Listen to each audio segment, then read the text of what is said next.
الحمد للہ وکفی وسلام علی عبادہ الذین اصطفی اما بعد اعوذ باللہ من الشیطان الرجیم بسم اللہ الرحمن الرحیم یا ایہا الذین آمنوا توبوا الی اللہ توبۃ نصوحا سبحان ربک رب العزت عما یصفون وسلام علی المرسلین والحمد للہ رب العالمین اللہم صل علی سیدنا محمد وعلی آل سیدنا محمد وبارک وسلم اللہم صل علی سیدنا محمد وعلی آل سیدنا محمد وبارک وسلم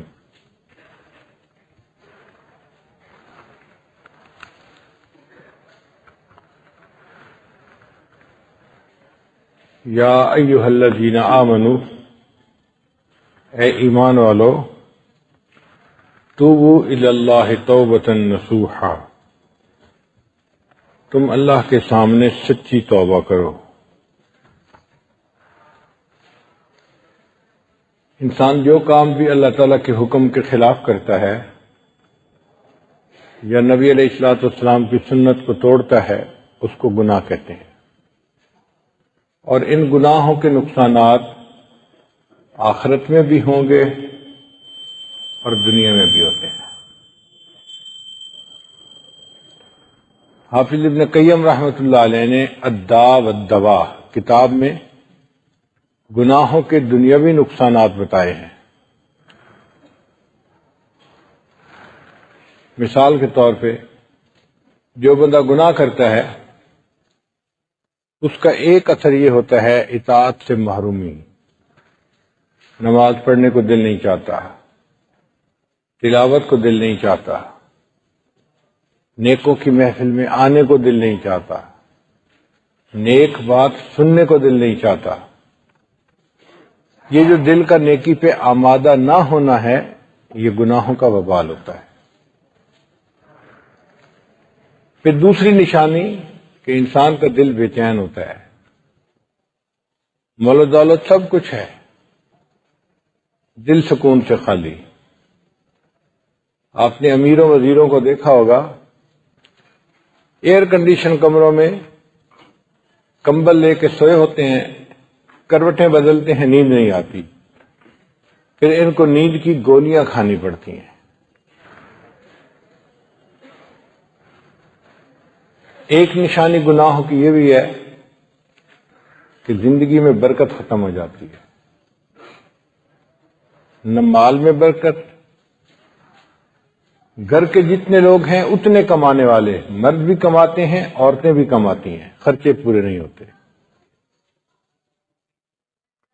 نہ وقت میں برکت ہے۔ صبح اٹھتے ہیں کہ آج ہم یہ کام ختم کر دکھائیں گے، شام پتہ چلتا ہے کہ کوئی کام بھی مکمل نہیں ہوا، صحت میں سے برکت نکل جاتی ہے۔ 18 سال کا نوجوان بچہ ہے اور اس کو دل کی بیماری ہے، حضرت بیٹھا ہوا میں کھڑا ہوتا ہوں میری آنکھوں میں اندھیرا آ جاتا ہے۔ یہ کیسی صحت ہوئی بھائی 18 سال کی عمر میں؟ بعض نوجوان 20-22 سال کے ہوتے ہیں، جوڑوں میں درد ہوتا ہے۔ پھر ایک نشانی یہ بھی ہے کہ دعائیں قبول نہیں ہوتی، مانگتے ہیں دعائیں، قبولیت آنکھوں سے نظر نہیں آتی۔ اور جی کیا کریں، ہماری تو دعائیں اللہ سنتا ہی نہیں۔ یہ بہت بڑی غلط فہمی ہے۔ اللہ تعالیٰ دعائیں سنتے ہیں، ان ربی لسمیع الدعاء، لیکن قبول کرنا یا نہ کرنا یہ اس کا اختیار ہے۔ اپنے گھروں میں ہم دیکھتے ہیں جو بچہ فرما بردار ہو، ماں باپ کا ادب کرے، ان کے لیے عزت کا باعث بنے، وہ اگر کوئی فرمائش کرے تو آدھی زبان پر بات آتی ہے اور ہم پوری کر دیتے ہیں، اور جو بچہ نافرمان ہو، ماں باپ کا دل دکھائے، وہ فرمائش بتاتا بھی رہے تو ماں باپ سنتے ہیں مگر سنی انسنی کر دیتے ہیں۔ یہی معاملہ پروردگار کا ہے، سنتے ہیں مگر پورا نہیں کرتے، اس لیے کہ بندہ اپنے عملوں کو نہیں دیکھتا۔ پھر نعمتوں میں زوال آ جاتا ہے گناہوں کی وجہ سے۔ حضرت ایک وقت تھا لوگوں سے لاکھوں لینے تھے، آج ایک وقت ہے کہ لوگوں کو لاکھوں دینے ہیں۔ جی، جو پروردگار نعمتیں دینا جانتا ہے وہ پروردگار نعمتیں واپس لینا بھی جانتا ہے۔ تو گناہوں کے آخرت میں تو جو نقصانات ہوں گے سو ہوں گے، دنیا میں بھی نقصانات ہوتے ہیں۔ کام ادھورے ہوتے ہوتے رہ جاتے ہیں۔ حضرت بس میری ڈیل ہوتے ہوتے رہ جاتی ہے۔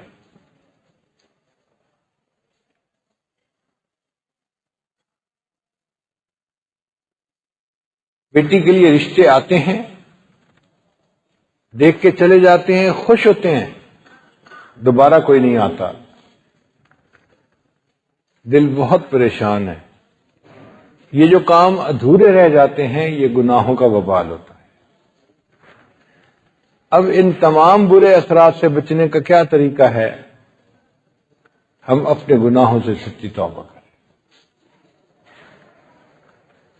یا ایھا الذین آمنوا، اے ایمان والو، توبوا الی اللہ توبۃ نصوحا، تم اللہ کے سامنے سچی توبہ کرو۔ آپ نے توبہ کے فضائل کے اوپر تو بہت بیان سنے ہوں گے، توبہ کے فوائد کے اوپر بھی بیان سنے ہوں گے، لیکن ایک نقطہ ایسا ہے کہ جو توجہ طلب ہے کہ جب کوئی بندہ توبہ کرنے لگتا ہے شیطان اسے نہیں چھوڑتا، کنفیوز کرنے کی کوشش کرتا ہے، دھوکہ دینے کی کوشش کرتا ہے۔ وہ بدبخت دشمن اس وقت بھی پیچھے لگا ہوتا ہے۔ تو توبہ کرتے وقت جو معاملات پیش آتے ہیں اس عنوان پہ تفصیل نہیں سنی ہوگی۔ آج کی گفتگو اسی نقطے پر ہے کہ توبہ کرنے والے بندے کو کیا کرنا چاہیے۔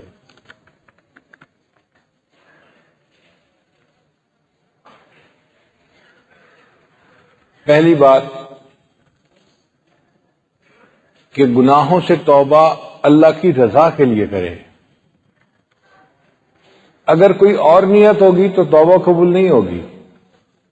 مثلا میں آج کے بعد فلاں گناہ نہیں کروں گا، بڑی ذلت ہوتی ہے۔ میں چوری نہیں کروں گا، پولیس پکڑ کے بہت سزا دیتی ہے۔ اگر نیت یہ ہوئی تو یہ توبہ نہیں ہوگی۔ اب میں بہت کمزور ہو گیا ہوں، بوڑھا ہو گیا ہوں، اب میں یہ گناہ نہیں کرتا، اب میں نے جوا نہیں کھیلنا، بہت نقصان ہوتا ہے، شراب نہیں پینی، صحت خراب ہو چکی ہے۔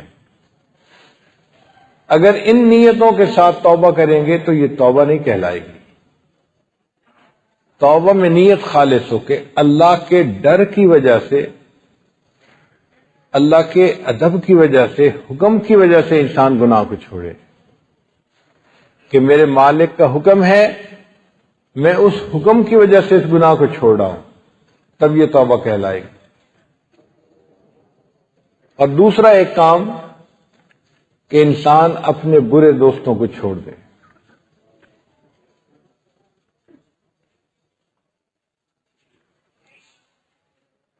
امام غزالی رحمۃ اللہ علیہ نے اپنی کتاب میں لکھا ہے، یار بد مارے بد سے بھی زیادہ برا۔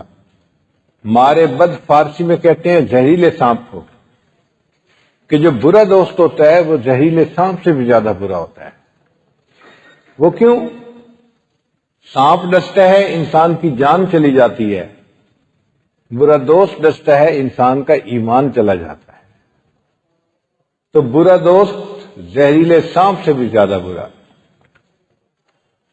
پھر انہوں نے آگے ایک بات لکھی جس نے مجھے بہت حیران کیا کہ یار بد شیطان سے بھی زیادہ برا۔ تو ذہن میں میرے خیال آیا کہ برا دوست ایک فاسق و فاجر مسلمان ہو سکتا ہے، تو کلمہ گو آدمی شیطان سے برا کیسے بن گیا؟ جتنا بھی برا ہو وہ مومن تو ہے نا، کلمہ تو پڑھا ہے، تو شیطان سے برا کیسے؟ مگر امام صاحب نے آگے تفصیل لکھی، وہ فرماتے ہیں کہ شیطان ہمارا دشمن ہے، ہمارے ذہنوں میں فقط گناہ کا خیال ڈالتا ہے، ہم مجبور نہیں ہوتے اس پر عمل کرنے کے لیے، چاہے تو عمل کریں، چاہے تو اس کو ذہن سے جھٹک کے نکال دیں، یہ ہمارا اختیار ہے۔ آپ کو کسی برے دوست نے میسج بھیجا، پڑھنا نہ پڑھنا آپ کا اختیار ہے۔ جب آپ کو پتہ ہے یہ برا انسان ہے تو اس کے میسج کو آپ کیوں پڑھتے ہیں؟ ڈیلیٹ کر دیں۔ تو شیطان فقط گناہ کرنے کا میسج دل میں ڈالتا ہے، عمل کرنا نہ کرنا بندے کا اپنا معاملہ ہے۔ لیکن جو برا دوست ہوتا ہے وہ صرف گناہ کا آئیڈیا ہی ذہن میں نہیں ڈالتا، بندے کا ہاتھ پکڑ کے اس سے گناہ کروا دیتا ہے، اس کا مطلب وہ شیطان سے بھی زیادہ برا ہوتا ہے۔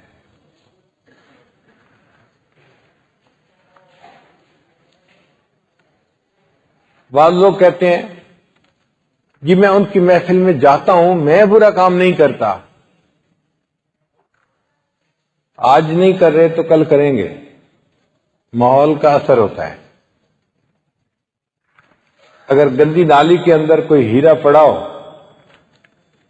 اور آپ اس کو وہیں پہ پائپ لگا کے صاف کرنے کی کوشش کریں تو وہ ہیرا موتی صاف نہیں ہوگا۔ آپ اس کو گندی نالی سے نکالیں، ایک چلو پانی ڈالیں گے تو وہ صاف پاک ہو جائے گا۔ اسی طرح گناہوں کے ماحول سے نکلے بغیر انسان ٹھیک نہیں ہو سکتا۔ جیسے ہی ان دوستوں کو چھوڑے گا، تھوڑی سی وعظ و نصیحت سنے گا، سچی توبہ نصیب ہو جائے گی اور گناہوں سے پاک ہو جائے گا۔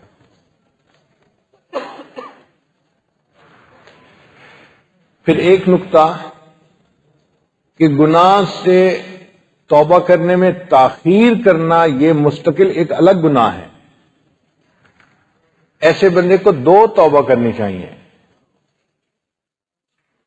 زنا کا ارتکاب کیا 20 سال کی عمر میں، اب عمر 45 سال ہو گئی، اب ایک زنا سے توبہ نہیں کرنی، زنا سے توبہ بھی کرنی ہے، اور توبہ میں جو اتنے سال تاخیر ہوئی اس پر بھی توبہ کرنی ہے۔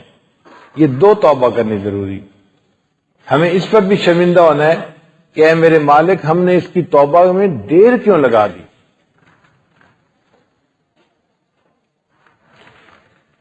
پھر حرام اور ممنوع اشیاء کو تلف کرنا بھی ضروری۔ اگر فوٹو البم بنائی ہوئی ہے اس کو پھاڑ دے، آگ لگا دے۔ سیل فون میں پکچر رکھی ہوئی ہیں، سب کو ڈیلیٹ کر دے۔ اگر شراب پیتا تھا ان برتنوں کو توڑ دے۔ شیطان دھوکہ دے گا، تو ان کو دھو لے، پاک صاف کر لے، اس میں دودھ پیا کر، پانی پیا کر۔ شریعت کہتی ہے تم اس میں پانی تو پیو گے، لیکن پانی پیتے ہوئے تمہیں شراب کا خیال آئے گا، تو جو چیز تمہیں گناہ کا خیال دلاتی ہے اس کا بھی تلف کرنا ضروری ہے، پتہ ہی کٹ جائے گناہ سے۔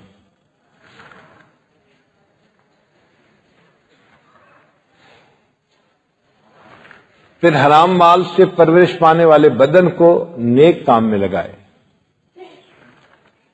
سود کا مال تھا، رشوت کا مال تھا، ملاوٹ کا کمایا ہوا مال تھا، یا دھوکہ دے کے مال کمایا تھا، تو مشتبہ مال سے جو بدن نے پرورش پائی، اب اس بدن کو نیک کام میں لگائے۔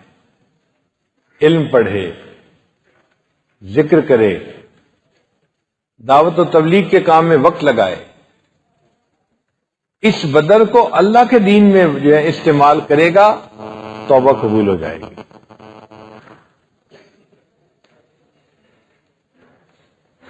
پھر نیک لوگوں کو اپنا دوست بنائے۔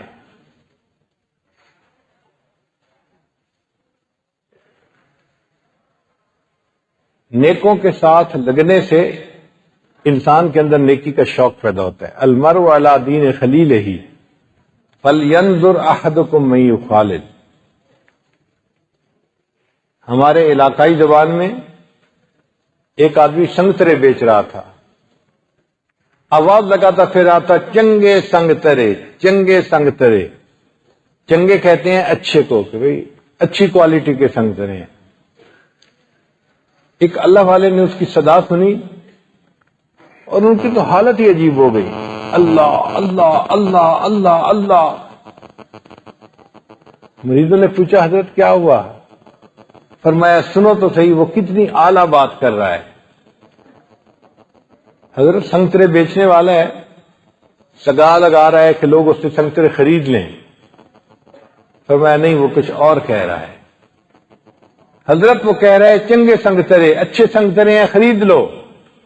کہا نہیں، وہ کہہ رہا ہے چنگے سنگترے، جو نیکوں کے سنگ لگ جاتے ہیں وہ تر جایا کرتے، ان کی کشتی کنارے لگ جایا کرتی ہے۔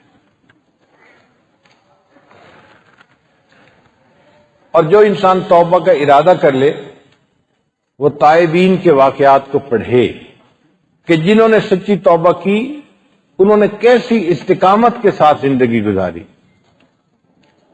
حدیث مبارکہ میں ہے، ایک صحابیہ نبی علیہ السلام کی خدمت میں حاضر ہوئی، اے اللہ کے نبی صلی اللہ علیہ وسلم مجھ سے گناہ سرزد ہو گیا۔ نبی علیہ السلام نے چہرہ انور دوسری طرف کر لیا، اس نے پھر سامنے آ کے اقرار کیا، اے اللہ کے حبیب صلی اللہ علیہ وسلم مجھ سے گناہ سرزد ہو گیا۔ آپ صلی اللہ علیہ وسلم نے پھر چہرہ انور پھیر لیا، اس نے تیسری مرتبہ آ کر یہی کہا، پھر چوتھی مرتبہ۔ جب 4 مرتبہ اس نے اقرار کیا تو نبی علیہ السلام نے فرمایا تجھے وہم ہو گیا ہوگا۔ اس نے کہا نہیں ہے اللہ کے حبیب صلی اللہ علیہ وسلم، مجھ سے گناہ سرزد ہوا اور اس وقت میں حاملہ ہوں، مجھے پاک کر دیجیے۔ کوئی گواہ نہیں تھا، معاملہ اس کے اور اللہ کے درمیان تھا۔ گناہ تو وہ کر بیٹھی تھی، ہیٹ آف دی مومنٹ، لیکن اب اس کو ایک غم تھا، ندامت تھی کہ میں نے کیا کر دیا، اب مجھے توبہ کرنی ہے۔ وہ جانتی تھی کہ اس کے بدلے مجھے سنسار کیا جائے گا، شادی شدہ تھی، میری موت واقع ہو جائے گی۔ وہ جانتی تھی کہ میرے پورے خاندان کی عزت خاک میں مل جائے گی، مگر اس کو یہ سب چیزیں چھوٹی نظر آ رہی تھی۔ وہ کہتی تھی کہ اگر میں نے توبہ نہ کی تو قیامت کے دن اللہ تعالیٰ کے سامنے میں ناپاک حالت میں کھڑی ہوں گی، اور میں ناپاک بدن کے ساتھ اپنے رب کو اپنا چہرہ نہیں دکھا سکتی، مجھے پاک ہونا ہے۔ اے اللہ کے نبی سے مجھے پاک کر دیجئے۔ نبی علیہ السلام نے فرمایا جاؤ، جب بچے کی ولادت ہو جائے تب میرے پاس آنا۔ اب آپ غور کیجئے، اس عورت کے پاس 9 مہینے کا ٹائم تھا، اگر وہ چاہتی تو کسی دوسری بستی میں جا کے چھپ سکتی تھی، اس کے پیچھے پولیس نہیں لگی ہوئی تھی، نہ اس کے اوپر پہ پہرا تھا، مگر اس کا ضمیر اس کو چین سے نہیں رہنے دے رہا تھا۔ 9 مہینے میں اس نے چھپنے کا کوئی طریقہ نہیں سوچا۔ جب بچے کی ولادت ہوئی تو بچے کو لے کے پھر حاضر خدمت ہوئی، اے اللہ کے حبیب صلی اللہ علیہ وسلم بچے کی ولادت ہو گئی، میں فارغ ہو گئی ہوں بچے سے، اب آپ مجھے پاک کر دیجئے۔ نبی علیہ السلام نے فرمایا کہ اس بچے کو دودھ پلانے میں کوئی اور عورت ہے؟ قریب میں کوئی رشتہ دار عورت ایسی نہیں تھی جو بچے کو دودھ پلاتی۔ نبی علیہ السلام نے فرمایا اچھا جاؤ اس بچے کو دودھ پلاؤ، حتیٰ کہ اس کی رضاعت کی عمر پوری ہو جائے۔ اب یہ تقریباً 2 سال کا ٹائم ہوتا ہے بچے کا دودھ پینے کا۔ وہ بچے کو دودھ پلاتی رہی، مگر اس کے دل میں ندامت کی ایک آگ بھڑک رہی تھی، کب میری توبہ قبول ہوگی، کب میں پاک ہوں گی اس گناہ سے، کب میں اللہ کے سامنے پیش ہونے کے قابل ہوں گی۔ اور اسے ڈر بھی تھا، اگر مجھے اسی حالت میں موت آ گئی اور میری توبہ قبول نہ ہوئی تو میں اللہ کو کیا چہرہ دکھاؤں گی۔ اس کے لیے 2 سال کا وقت گزارنا مشکل تھا۔ جب 2 سال گزر گئے اور بچے نے سالڈ کھانا شروع کر دیا تو وہ بچے کو لو کے پھر آئی، بچے کے ہاتھ میں روٹی کا ٹکڑا تھا۔ اے اللہ کے حبیب صلی اللہ علیہ وسلم، میرے بچے نے دودھ چھوڑ دیا، روٹی کھانی شروع کر دی، اب آپ مجھے پاک کر دیجئے۔ نبی علیہ السلام نے صحابہ کو حکم دیا اس کے اوپر حد قائم کی جائے۔ اس عورت کو سنسار کیا گیا۔ جب اس کو پتھر مار رہے تھے تو خون کا چھینٹا نکلا اور ایک صحابی نے اس کو کہہ دیا یہ کیسی عورت تھی کہ جس نے خاندان کی عزت کو خاک میں ملا دیا۔ جب اس صحابی نے یہ کہا تو نبی علیہ السلام نے فرمایا اس عورت کو ایسا نہ کہو، لقد تابت توبتن، اس عورت نے ایسی سچی توبہ کی ہے، لو قسمت بین 70 من اہل المدینہ وسعتہم، مدینہ کے 70 گناہ گاروں میں اس کا ثواب تقسیم کرتے 70 کے گناہ معاف ہو جاتے۔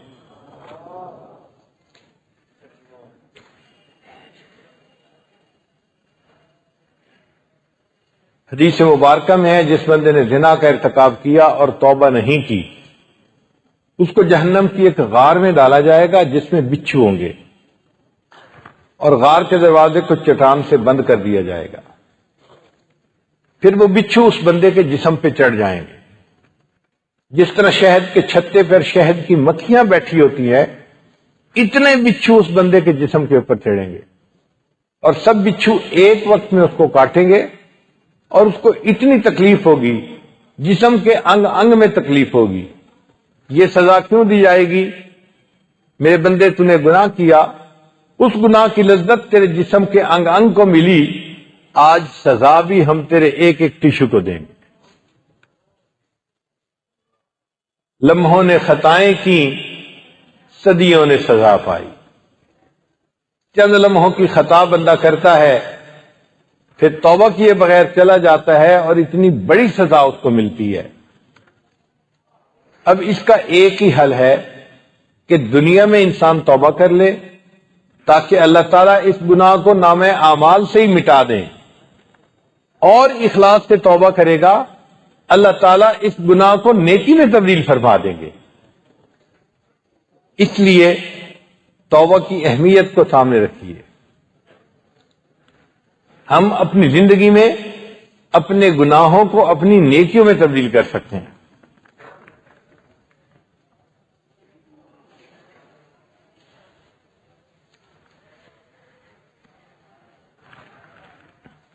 جو بندہ توبہ کرنے لگتا ہے، شیطان ذہن میں بات ڈالتا ہے میں تو توبہ کرنا چاہتا ہوں، مگر جو میرے بد کردار دوست ہیں وہ مجھے توبہ کرنے نہیں دیتے، پھر مجھے اپنی طرف کھینچ لیتے ہیں۔ بھئی بات ایسی نہیں ہے۔ اگر ہم توبہ کرنا چاہتے ہیں تو کوئی ہمیں برائی کی طرف کھینچ نہیں سکتا۔ عورتیں عام طور پر یہی بہانے کرتی ہیں، جی میں تو توبہ کرنا چاہتی ہوں لیکن جو بندہ میرے پیچھے لگا ہے نا وہ مجھے رہنے نہیں دیتا۔ ایسے میں انسان ہمت سے کام لے اور اس کو صاف لفظوں میں کہہ دے کہ میں اللہ کی نافرمانی نہیں کر سکتا۔ ایک صحابی تھے مرشد رضی اللہ تعالیٰ عنہ، اسلام قبول کرنے سے پہلے مکہ مکرمہ میں رہتے تھے اور کسی عورت سے ان کے تعلقات تھے۔ پھر مدینہ طیبہ تشریف لے آئے، کلمہ پڑھ لیا۔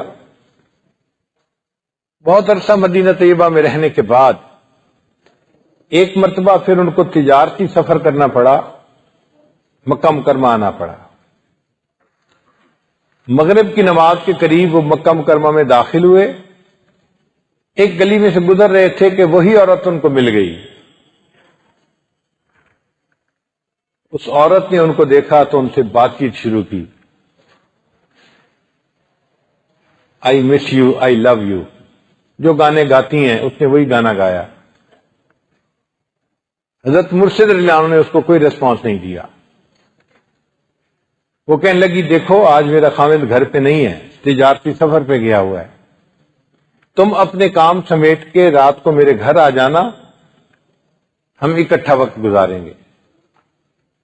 مرشد رضی اللہ عنہ نے فرمایا کہ نہیں، میں نہیں آؤں گا۔ اس عورت کو یقین نہیں آتا تھا، یہ وہی بندہ ہے جو میری منتیں کرتا تھا کہ مجھے تھوڑا سا ٹائم چاہیے، میرے پیچھے پھرتا تھا، آج میں اسے کہہ رہی ہوں اور یہ کہتا ہے کہ میں نہیں آؤں گا۔ کہنے لگی کہ میں آپ کو بلا رہی ہوں، آپ کو کیا مسئلہ ہے؟ اس دوران اس عورت نے محسوس کیا کہ یہ بندہ تو میرے چہرے کی طرف دیکھ ہی نہیں رہا، تو کہنے لگی کہ کیا وجہ ہے، آج تو میرے چہرے کی طرف دیکھ ہی نہیں رہے۔ مرشد رضی اللہ عنہ نے جواب دیا، اب ان آنکھوں نے اس چہرے کو دیکھ لیا ہے جس کو دیکھنے کے بعد یہ غیر محرم کی طرف نہیں دیکھ سکتا۔ صحابیوں نے کا حق ادا کر دی۔ اس عورت نے ہاتھ آگے بڑھایا، چونکہ طبیعتیں تو ایک دوسرے کے ساتھ پہلے سے فرینک تھی نا، تعلق رہا تھا۔ اس کا خیال تھا کہ میں ان کو ہاتھ لگاؤں گی، متوجہ کروں گی، بات چیت کروں گی تو یہ پگھل جائیں گے، تیار ہو جائیں گے۔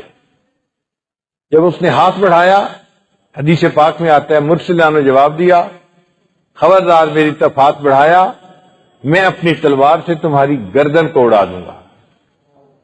جب سختی کا جواب دیا تو وہ عورت گھبرا گئی اور واپس چلی گئی۔ تو جس طرح اس صحابی نے گناہ کی دعوت دینے والی عورت کو ٹیکل کیا، ہمیں بھی اپنے برے دوستوں کو ایسے ہی ٹیکل کرنا چاہیے۔ صاف جواب۔ اگر عورت کو کوئی مرد تنگ کرتا ہے، وہ اسے صاف بتا دے، میں اپنے محرم مردوں کو اطلاع دے دوں گی اور وہ تیرے ساتھ نمٹ لیں گے۔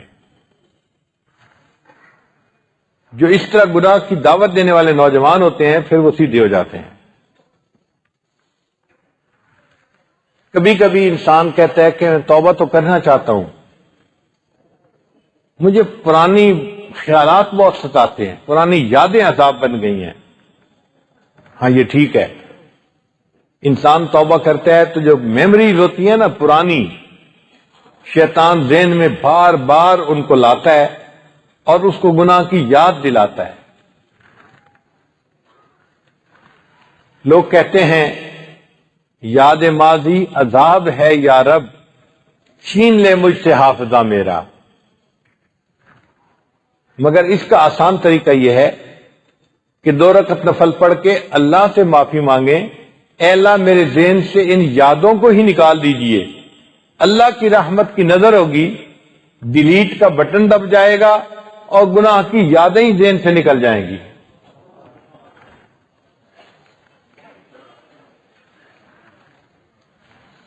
کبھی انسان یہ سوچتا ہے میں توبہ تو کرتا ہوں لیکن میں توبہ پہ پکا نہیں رہ سکوں گا،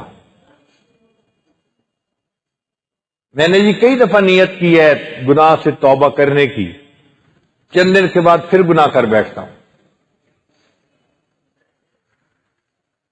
تو میں گناہ سے نہیں بچ سکتا۔ اس کا جواب یہ ہے، ہم اگر گناہ سے نہیں بچ سکتے، ہمارا پروردگار ہمیں بچانے کی طاقت رکھتا ہے۔ اللہ سے مدد مانگیے کہ اللہ میں گناہ کرنا چاہتا ہوں مگر کمزور ہوں، اب آپ مدد فرما کے مجھے توبہ پہ استقامت عطا فرما دیجیے۔ دعا قبول ہو گئی، اللہ تعالیٰ استقامت عطا فرما دیں۔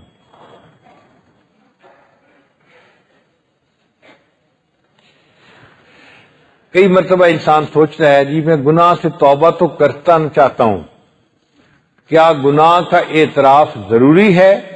بندوں کے سامنے اعتراف ضروری نہیں۔ اگر واضح گناہ تھا تو اب بندوں کے سامنے بھی اعتراف کریں، خود نے کیا تھا تو بس اللہ کے سامنے اعتراف ضروری ہے۔ نبی علیہ السلام نے حدیث پاک میں دعا مانگی، ابوء لک بنعمتک و ابوء بذنبی، اے اللہ میں اپنے گناہوں کا اعتراف کرتا ہوں، میں اقراری مجرم ہوں، مگر آپ مہربانی کر کے مجھے معاف کر دیجئے۔ جو اللہ کے سامنے اعتراف کر لیتا ہے اللہ اس کی توبہ کو قبول فرما لیتے ہیں۔ کئی مرتبہ شیطان ذہن میں عجیب خیال ڈالتا ہے کہ جی گناہ تو میں کرتا ہوں لیکن اللہ کی رحمت بہت زیادہ ہے، اس نے کسی نہ کسی کو تو معاف کرنا ہی ہے۔ یہ بھی شیطان کا ایک ٹریپ ہے، بھئی اللہ نے کسی نہ کسی کو تو معاف کرنا ہے، اگر ہمارا گناہ معاف نہ ہوا تو ہم تو پھر جہنم میں گئے نا۔ اور دوسری بات یہ کہ بعض گناہ ایسے ہوتے ہیں جن کے برے اثرات موت کے وقت ظاہر ہوتے ہیں۔ مثال کے طور پہ عجب اور تکبر، بڑا بول بولا، موت کے وقت اس کا برا اثر ظاہر ہوتا ہے اور بندہ کلمے سے محروم ہو جاتا ہے۔ ماں باپ کا دل دکھایا، موت کے وقت اثر ظاہر ہوتا ہے۔ زنا کا ارتکاب کیا، موت کے وقت اثر ظاہر ہوتا ہے۔ اور موت کے وقت بندے کو کلمے کی توفیق نہیں ملتی، وہ کلمہ پڑھنا چاہتا ہے، زبان پہ فالج پڑ جاتا ہے اور کلمے کی توفیق نہیں ہوتی۔ ہمارے ایک دوست تھے ڈاکٹر صاحب، انہوں نے زندگی کے تقریباً 40 سال ایمرجنسی میں ڈیوٹی دیتے ہوئے گزارے۔ وہ کہتے تھے کہ میں ہر روز ایک دو بندوں کو اپنے سامنے مرتا دیکھتا تھا، اس لیے کہ ایمرجنسی میں جو لوگ لائے جاتے ہیں، کسی کو ہارٹ اٹیک ہوا، کسی کا رینیل فیلئر ہوا، تو وہ ڈاکٹر کے پاس پہنچتے ہوئے بس آخری لمحوں پہ ہوتے ہیں، تو دوائی بھی کام نہیں آتی۔ لیکن یہ ڈاکٹر چونکہ نیک تھے، ہر آنے والے مریض کو کلمہ پڑھنے کی تلقین کرتے تھے۔ تو وہ کہتے ہیں کہ میرے پاس 100 بندے اگر مریض آتے تھے جو سامنے مرتے تھے، مشکل سے 4-5 ہوتے تھے جو اونچی آواز سے کلمہ پڑھتے تھے، باقی کلمہ ہی نہیں پڑھ پاتے تھے۔ تو وہ کہتے ہیں کہ میں حیران ہوتا تھا کہ جب میں یاد دلا رہا ہوں کہ کلمہ پڑھیں، کیوں نہیں پڑھ رہے؟ پھر ایک مریض نے ان کو بتایا کہ میں پڑھنا چاہتا ہوں، میری زبان پہ فالج پڑ گیا ہے، میری زبان ہلتی نہیں ہے، کلمہ نکلتا نہیں ہے۔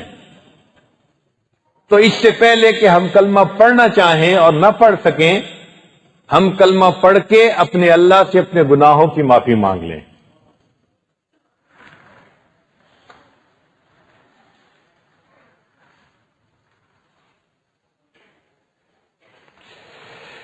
کبھی کبھی ایک بات ذہن میں آتی ہے، میں 2 گناہ کرتا ہوں مگر توبہ ایک سے کرنا چاہتا ہوں، کیا ایک کی توبہ قبول ہو جائے گی؟ ایک لڑکی بے پردہ بھی پھرتی ہے اور بے نمازی بھی ہے، وہ کہتی ہے جی کہ میں نماز والے گناہ سے تو توبہ کرتی ہوں اور شروع کر دیتی ہوں آج سے، پردہ ابھی نہیں کر سکتی، کیا یہ جزوی توبہ قبول ہو جائے گی؟ علماء نے لکھا ہاں، 2 گناہ کرنے والا انسان ایک سے توبہ کرنا چاہتا ہے، توبہ کرے، اس کی برکت سے اللہ دوسرے سے بھی توبہ کی توفیق عطا فرمائے۔ توبہ میں دیر نہیں کرنی چاہیے۔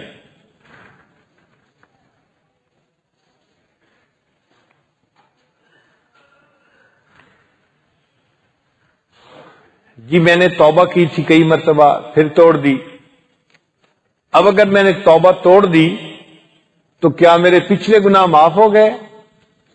جی ہاں، جب انسان سچی توبہ کرتا ہے تو پچھلے جتنے بھی گناہ ہوں سب معاف ہو جاتے ہیں۔ اگر بالفرض وقت تقدیر دوبارہ گناہ کر بیٹھا تو پچھلے گناہ واپس نہیں آ جاتے، وہ معاف ہو چکے۔ اگر آپ نے ڈیلیٹ کا بٹن دبا کے سیل فون کے میسیجز کو ڈیلیٹ کر دیا اور دوبارہ نیا میسج آ جاتا ہے تو پھر پچھلے میسج واپس نہیں آ جاتے، وہ تو ختم ہو چکے۔ تو توبہ کی برکت سے پچھلے گناہ معاف ہو جاتے ہیں، پھر اگر گناہ ہو بھی جائیں تو وہ دوبارہ نہیں لوٹ آتے۔ انسان سوچتا ہے میں غیبت کرتا رہا، کیا کروں؟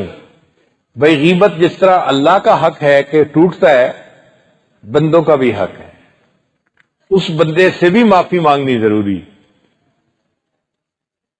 اب معافی کیسے مانگے؟ بتانے کی ضرورت نہیں کہ میں نے آپ کے بارے میں یہ کہا، اگر بتائیں گے تو پہلے دشمنی تھوڑی تھی، اب دشمنی زیادہ گہری ہو جائے گی، پکی ہو جائے گی۔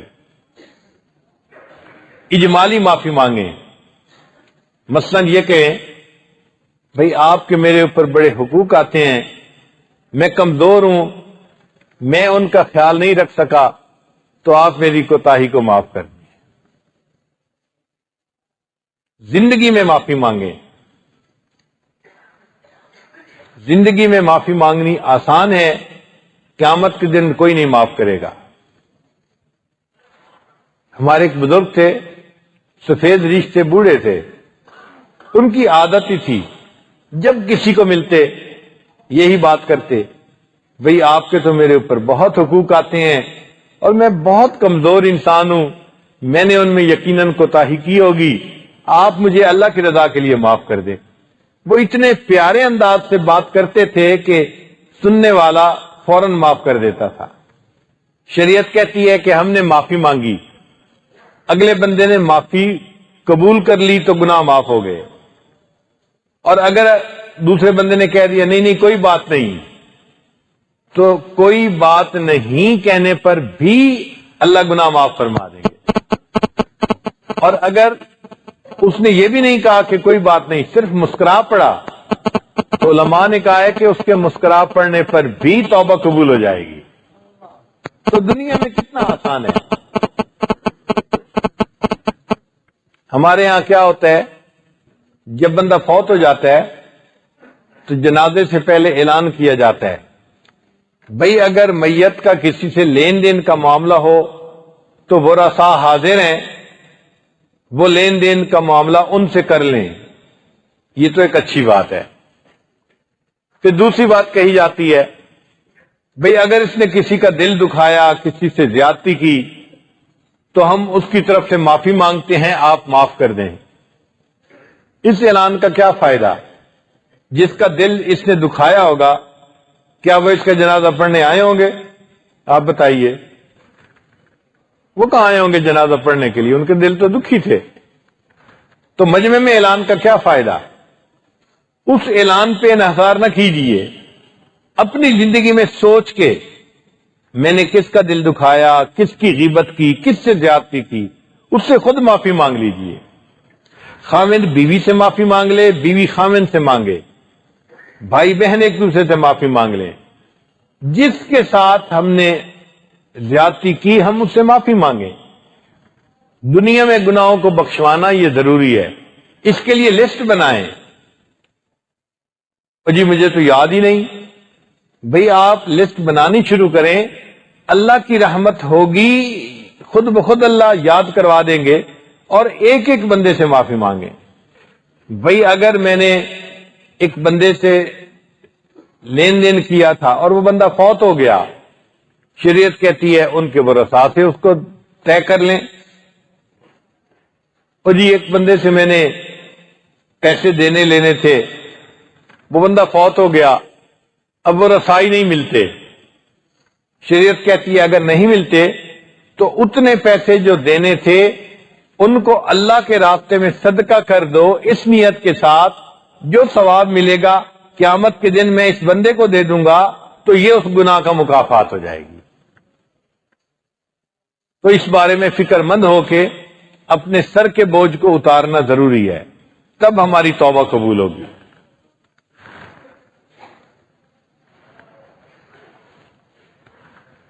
تو جی میں تو بڑے بڑے گناہ کیے ہوئے ہیں، میں کیا کروں؟ بھائی اگر اس جسم سے بڑے بڑے گناہ کیے ہیں، اب اس جسم سے بڑے بڑے نیک کام بھی کریں، یہ نیک کام ان گناہوں کا کفارہ بن جائیں گے، زندگی کو نیکی میں لگائیں۔ حضرت واشی رضی اللہ تعالیٰ عنہ ایک صحابی تھے، انہوں نے سیدنا حمزہ رضی اللہ تعالیٰ عنہ کو شہید کیا تھا، پھر بعد میں اسلام قبول کر لیا، اور ان کے دل میں ایک آگ لگی ہوئی تھی، میں نے اتنی بڑی غلطی کی اور اللہ کے محبوب صلی اللہ علیہ وسلم کا دل دکھایا، اب میں اس گناہ کو کمپنسیٹ کیسے کروں؟ وہ فرماتے ہیں کہ میں ہمیشہ سوچا کرتا تھا اور اللہ سے دعائیں مانگتا تھا، اے اللہ کوئی ایسا کام کروا دے جو میرے اس گناہ کا کفارہ بن جائے۔ ایک شخص نے جھوٹی نبوت کا دعویٰ کیا، مسیلمہ کذاب، اس کے مقابلے میں صحابہ کرام صف آرا ہوئے۔ وہ فرماتے ہیں میں بھی اس نیت سے گیا کہ اللہ اس وقت میں مجھ سے کوئی ایسا کام لے لے جو اس گناہ کا کفارہ بن جائے۔ چنانچہ صحابہ کی لڑائی ہوئی، اور وحشی رضی اللہ تعالیٰ نے جو صحابی تھے انہوں نے مسیلمہ کذاب کو قتل کیا۔ وہ فرمایا کرتے تھے مسیلمہ کو قتل کرنے کا جو کام ثواب تھا، ہو سکتا ہے حمزہ رضی اللہ عنہ کو شہید کرنے کا کفارہ بن جائے، اللہ میری توبہ کو قبول فرما لے۔ تو ہم نے بھی اگر بڑے بڑے گناہ کیے ہیں، اللہ کے راستے میں نکلیں، دین کے احیاء کے لیے کام کریں، لوگوں کو نیکی کی طرف متوجہ کریں، ہمارا یہ عمل ہمارے گناہوں کا کفارہ بن سکتا ہے۔ ہاں اس میں ایک بات ہے کہ گناہ کرتے ہوئے، گناہ کی توبہ کرتے ہوئے بندے کی کیفیت جو ہوتی ہے اس کا بڑا دخل ہے اس میں۔ دل سے نادم ہو، دل میں شرمندہ ہو اور انسان توبہ کرے، اللہ اس کی توبہ کو قبول فرما لیتے ہیں۔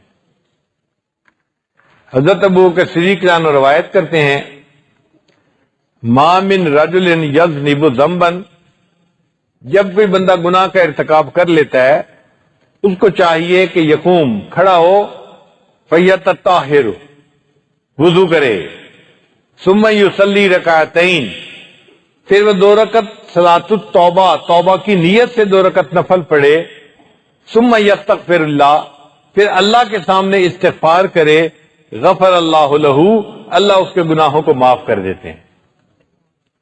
تو 2 رکعت توبہ کی نیت سے روزانہ عشاء کے بعد پڑھنا بھی شروع کر دیں،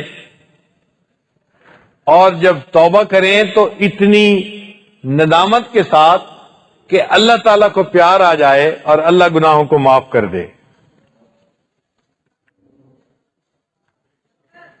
توبہ کرتے ہوئے ایک بندہ سوچتا تھا، کیف ادعوک وانا آسن، اے اللہ میں کیسے آپ سے دعا مانگوں، میں تو بڑا گناہگار ہوں۔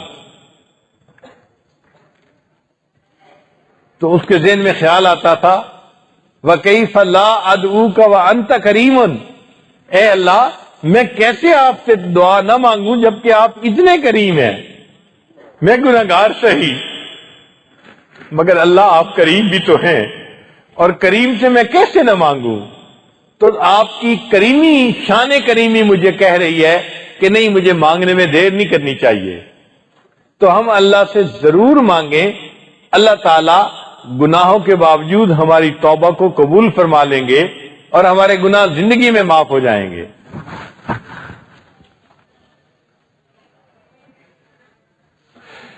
چنانچہ ایک آدمی نے لکھا شعر، الہی عبدک العاصی عطاکا، اے اللہ تیرا گناہگار بندہ تیرے در پر توبہ کرنے کے لیے حاضر ہوا ہے، مقرم بالذنوب وقد عطاک، اے اللہ اپنے گناہوں کا اقرار کرتا ہے اور آپ سے اتنی بات عرض کرتا ہے، فَإِن تغفر فَأَنْتَ لِذَاكَ أَهْلٌ، اے اللہ اگر تو مجھے معاف کر دے تو آپ کو یہ بات بڑا سجتی ہے، تو کریم ہے، تو سخی ہے۔ فَإِن تغفر فَأَنْتَ لِذَاكَ أَهْلٌ، اے اللہ معاف کر دے تو آپ اس کے اہل ہیں۔ وَإِن تَطْرُدْ فَمَن يَرْحَمْ سِوَاكَ، اور اے اللہ اگر تو مجھے اپنے در سے دھتکار دے تو تیرے علاوہ مجھ پر رحم کرنے والا ہے کون؟ جب ہم اس طرح اللہ سے معافی مانگیں گے، اے اللہ تیرے سوا معاف کرنے والا کوئی نہیں، تو یقیناً اللہ کی رحمت جوش میں آئے گی اور اللہ بندے کے گناہوں کو معاف فرما دے گی۔ بنی اسرائیل کا ایک واقعہ ہے، ایک نوجوان تھا جو گناہ کرتا تھا، بستی والے اس سے بہت تنگ تھے، انہوں نے اس کو وارننگ دی، وہ گناہوں سے باز نہیں آیا۔ بستی والے نے اس کے ماں باپ کو کہا اگر اس نے دوبارہ ایسی حرکت کی ہم اسے مار پٹائی بھی کریں گے اور بستی سے بھی نکال دیں گے۔ تو ماں باپ نے بھی اس کو سمجھایا، وہ کچھ دن تو گناہوں سے باز رہا، پھر گناہ کا ارتکاب کر بیٹھا۔ جب پھر گناہ کا ارتکاب کر بیٹھا، اب بستی والوں نے اس کی مار پٹائی بھی کی اور اس کو دھکے دے دے کے ذلیل و رسوا کر کے بستی سے باہر نکال دیا۔ اب یہ نوجوان بڑا پریشان، میں بستی میں جا نہیں سکتا، بستی والوں نے مجھے اتنا ہیوملیٹ کیا اور بستی سے نکال دیا، کہاں جاؤں؟ اس بستی کے چاروں طرف چار دیواری بنی ہوئی تھی، باؤنڈری بنی ہوئی تھی حفاظت کے لیے، اور ایک دروازہ لگا ہوا تھا۔ اس دروازے کے بالکل سامنے درختوں کا ایک جھنڈ تھا۔ یہ نوجوان بہت پریشان حال ان درختوں کے پاس جا کے چھپ کے بیٹھ گیا۔ روایت سے لگتا ہے کہ سردی کا موسم تھا، اس بندے کو بخار ہو گیا اور سردی سے بچاؤ کا کوئی انتظام بھی نہیں تھا۔ اب جب بخار بھی ہو اور سردی سے بچاؤ کا انتظام بھی نہ ہو تو بیماری ایگریویٹ ہو جاتی ہے۔ اس کی بیماری بڑھ گئی ہے، اس نے ایک دو دن وہاں گزارے، طبیعت اتنی خراب کہ بالکل موت کا وقت آ گیا۔ اب جب اس کی موت کا وقت آیا، نظر یمنتم و یسرتم، اس نے اپنے دائیں دیکھا، کوئی اس کا دوست نہیں، کوئی قریبی نہیں، بائیں دیکھا کوئی پرسان حال نہیں۔ اس وقت اس نے اللہ کی طرف رجوع کیا، اے اللہ میری ماں پاس ہوتی، مجھے تسلی دلاتی، میری بیوی ہوتی، میرے غم کو بانٹ لیتی۔ اے اللہ کوئی میرے پاس نہیں ہے، میں اکیلا ہوں، میرا کوئی نہیں اللہ تیرے سوا، تو میرے پاس ہے نا۔ اے اللہ میں تیری طرف رجوع کرتا ہوں اور تجھ سے معافی مانگتا ہوں، اے اللہ میری توبہ کو قبول کر لے۔ اس وقت اس نے اللہ تعالیٰ کے سامنے یہ بات کہی، اے اللہ میں نے موسیٰ علیہ السلام سے یہ سنا ہے کہ آپ نے فرمایا میری رحمت میرے غصے کے اوپر غالب ہے۔ اے اللہ میں تیری اس رحمت کا سوال کرتا ہوں جو تیرے غضب کے اوپر زیادہ ہے، اے اللہ میرے ساتھ رحم کا معاملہ فرما دے۔ اور پھر اس نے ایک بات اور کہی، اے اللہ میرے گناہ معاف کر دینے سے تیری رحمت کم نہیں ہو جائے گی، اور اگر تو مجھے عذاب دے گا تو اے اللہ تیری شان بڑھ نہیں جائے گی۔ اے اللہ مہربانی کر کے میرے گناہ کو معاف کر دے، اور اے اللہ میرے اس گناہ کو نیکیوں میں تبدیل فرما دے۔ جب اس نے اس طرح سے اللہ کے سامنے توبہ کی تو اللہ تعالی نے موسیٰ علیہ السلام کو وحی نازل فرمائی، اے موسیٰ ان ولیم من اولیائی، میرے ولیوں میں سے ایک ولی فوت ہو گیا ہے، آپ اپنی قوم میں اعلان کیجئے کہ جاؤ اس کو غسل دو اور اس کو کفن پہنائیے، وصلی علیہ، اور اس کا نماز جنازہ پڑھیے تاکہ وہ میرے پاس آ جائے اور میں اس بندے کو جنت میں جگہ عطا فرما دوں۔ اور اے موسیٰ علیہ السلام اپنی قوم کو یہ بھی بتائیے کہ جو میرے اس ولی کا جنازہ پڑھے گا میں جنازہ پڑھنے والے کے گناہ کو بھی معاف کر دوں گا۔ موسیٰ علیہ السلام نے بنی اسرائیل میں اعلان کر دیا، اللہ کے ایک ولی کو موت آ گئی ہے، جو اس کو کفن دفن میں شریک ہوگا، جنازہ پڑھے گا، اللہ اس کے بھی گناہ کو معاف کر دے گا۔ حدیث پاک میں ہے فَكَثُرَ النَّاسُ، کثیر تعداد میں لوگ آ گئے، یہ کون ولی ہے جس کے جنازے کی نماز پڑھنے پہ ہمارے گناہ معاف ہوں گے؟ جب انہوں نے آ کے دیکھا تو وہی بندہ تھا جو گناہگار تھا، جو خطا کار تھا، جس کو بستی سے انہوں نے دھکے دے کے نکالا تھا۔ قوم نے موسیٰ علیہ السلام نے پوچھا ھذا الذی ھو الفاسق، یہ تو وہی فاسق بندہ ہے جس کو ہم نے بستی سے نکال دیا تھا، آپ کہتے ہیں ولی کی جنازہ پڑھنی ہے۔ فتعجب موسیٰ من ذلک، موسیٰ علیہ السلام اس پر بڑے متعجب ہوئے، حیران ہوئے، اے اللہ آپ نے وہی فرمائی ولی کی جنازہ پڑھنی ہے، یہ تو وہی فاسق فاجر ہے جس بندے کو مار کے ہم نے بستی سے نکال دیا تھا۔ اللہ نے فرمایا ہاں میرے موسیٰ علیہ السلام بندہ وہی ہے، مگر معاملہ یہ ہے کہ جب اس کی موت کا وقت آیا اس وقت اس نے میری طرف رجوع کیا اور اس نے کہا اے اللہ میں آپ سے آپ کی رحمت کا سوال کرتا ہوں، اے اللہ میرا کوئی ٹھکانہ نہیں، میرا کوئی دوست یار قریب نہیں، اے اللہ تو ہی میرا دوست ہے اور تیری ہی طرف میں رجوع کرتا ہوں۔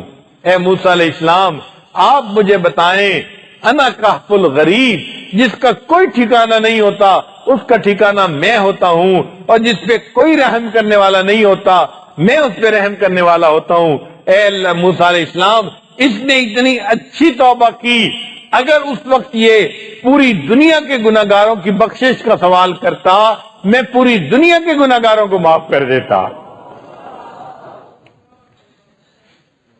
اے اللہ جب آپ اتنے کریم ہیں، اتنے رحیم ہیں کہ ایک بندے کے معافی مانگنے پر پوری دنیا کے گناہگاروں کو آپ معاف کر سکتے ہیں، تو اے اللہ ہماری توبہ بھی قبول کر لیجئے اور ہمیں بھی آپ اے اللہ معافی عطا فرما دیجئے۔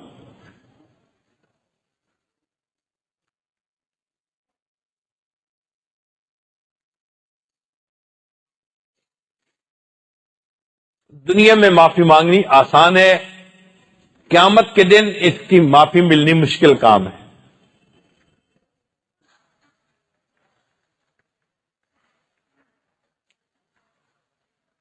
علامہ اقبال نے عجیب شعر لکھا، تو غنی از ہر دو عالم من فقیر۔ حضرت مولانا الیاس رحمت اللہ علیہ فرمایا کرتے تھے میں نے ان شعروں کو پڑھا ہے اور میرا دل گواہی دیتا ہے کہ اس شعر کے لکھنے پر اللہ نے اس بندے کی معافی اس کو توبہ کو قبول کر لیا ہوگا، اس کو معاف کر دیا ہوگا۔ عجیب شعر لکھا، کیا شعر تھا؟ تو غنی از ہر دو عالم من فقیر، اے اللہ تو دو عالم سے غنی ہے اور میں ایک فقیر بندہ ہوں۔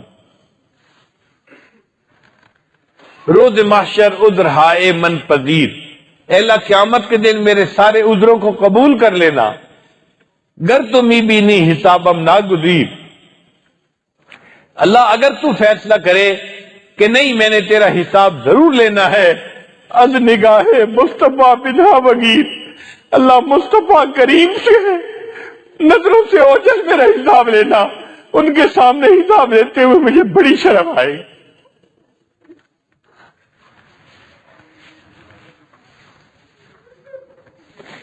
اللہ مصطفیٰ کریم کو کیا چہرہ دکھائیں گے، ہم دنیا میں کیا کرتے پھرے۔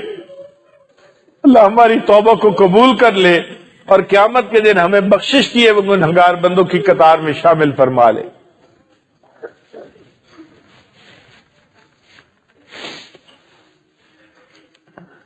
کتابوں میں لکھا ہے کہ حضرت شیخ عبد القادر جیلانی رحمت اللہ علیہ نے ایک مرتبہ دعا منگوائی اور دعا میں انہوں نے کہا کہ اے اللہ ہمارے گناہوں کو معاف فرما دیجئے، اللہ ہمارے گناہوں کو معاف کروا دیجئے، اے اللہ ہمارے گناہوں کو معاف کر دیجئے۔ اور پھر یہ بات کی کہی، اے اللہ اگر آپ نے فیصلہ کر لیا ہے کہ گناہوں کو معاف نہیں کرنا، اللہ مجھے قیامت کے دن اندھا کھڑا کر دینا، میں مصطفیٰ کریم کے سامنے اپنی نگاہیں نہیں اٹھا سکتا۔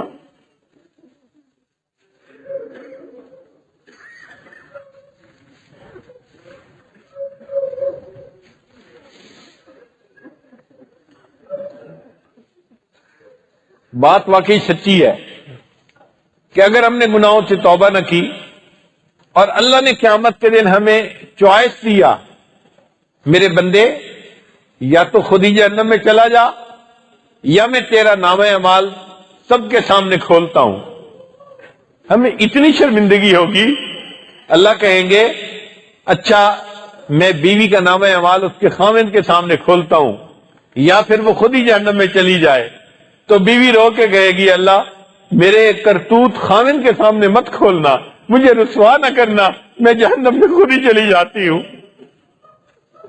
اللہ کہیں گے اے ماں میں تیرا نام اعمال تیرے بچوں کے سامنے کھولتا ہوں، یا تو خود ہی جہنم میں چلی جا، بتا کیا چاہتی ہے؟ ماں کہے گی اللہ بچوں کے سامنے مجھے رسوا نہ کرنا، میں جہنم میں خود ہی چلی جاتی ہوں۔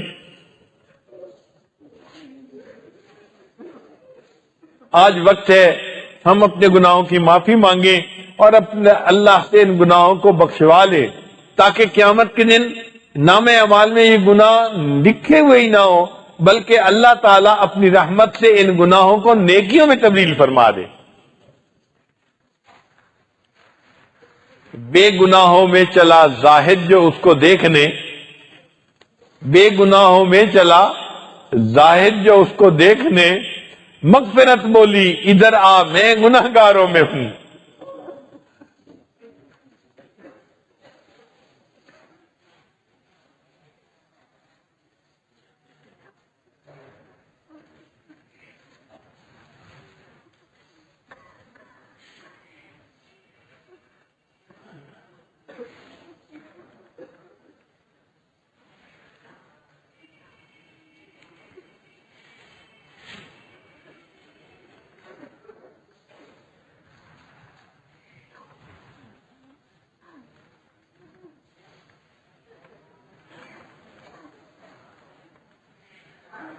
حضرت قاری محمد طیب رحمۃ اللہ نے اپنی ایک کتاب میں لکھا ہے اللہ تعالیٰ قیامت کے دن اپنی رحمت کا اتنا اظہار کریں گے، اتنا اظہار کریں گے، اتنا اظہار کریں گے کہ ایک وقت ایسا بھی آئے گا شیطان بھی سر اٹھا کے دیکھے گا، اگر سب کے گناہ معاف ہو گئے ہو سکتا ہے اللہ میرے بھی گناہوں کو معاف کر دے۔ اے اللہ اگر آپ اتنے رحیم اور اتنے کریم ہیں، آپ اپنی شان کریمی کا اظہار آج فرما دیجئے۔ اے اللہ اس مجمع میں جتنے مرد ہیں یا دور بیٹھی عورتیں جتنی آواز سن رہی ہیں، اے اللہ ہم سب کے گناہوں کو معاف فرما دیجئے۔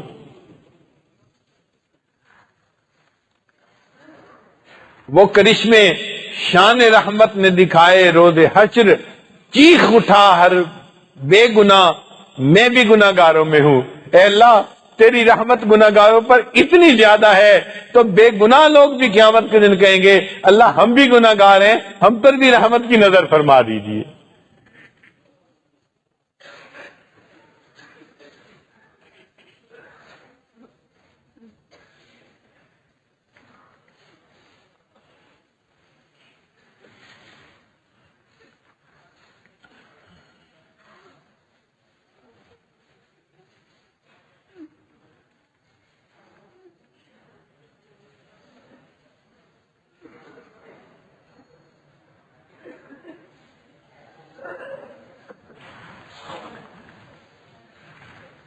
آج ہم ایک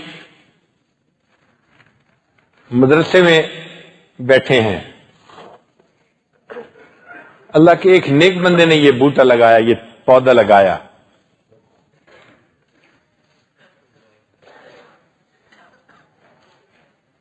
ہم ان کی دین کی محنت کو دیکھتے ہیں، ان کی قربانیوں کو دیکھتے ہیں تو دل میں یہ خیال آتا ہے کہ اللہ اپنے اس نیک بندے کے اس محنت کے صدقے آج اس جگہ پر ہمارے گناہوں کو بھی معاف فرما دے۔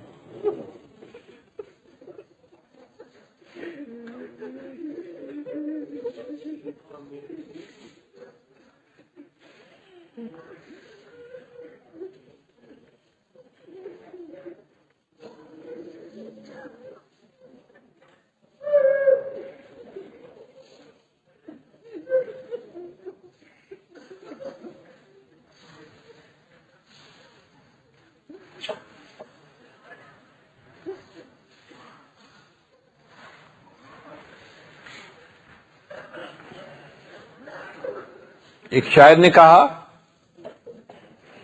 اے اللہ میں آپ کی خدمت میں حاضر ہوں، اور میرے پاس کوئی زاد راہ نہیں ہے. من الاعمال والقلب السلیم، نہ نیک اعمال ہیں، نہ ستھرا ہوا، نہ سمرا ہوا دل ہے. مگر میں نے یہ سنا ہے کہ اگر کسی کریم کے سامنے کوئی بندہ جائے اور اپنے پاس بڑا سامان سفر لے کر جائے تو کریم اس بات کو پسند بھی نہیں کرتا.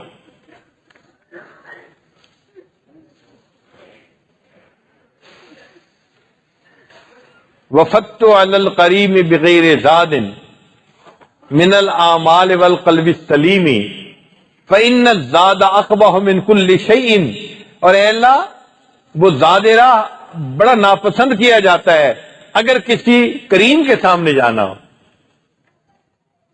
تو اللہ گناہوں کو آپ معاف کر دیجئے، اور میں بے سر و سامان آپ کی خدمت میں حاضر ہوا ہوں. میری بے سر و سامانی پر رحم فرما دیجئے، اور اے اللہ میرے سب گناہوں کو معاف کر دیجئے.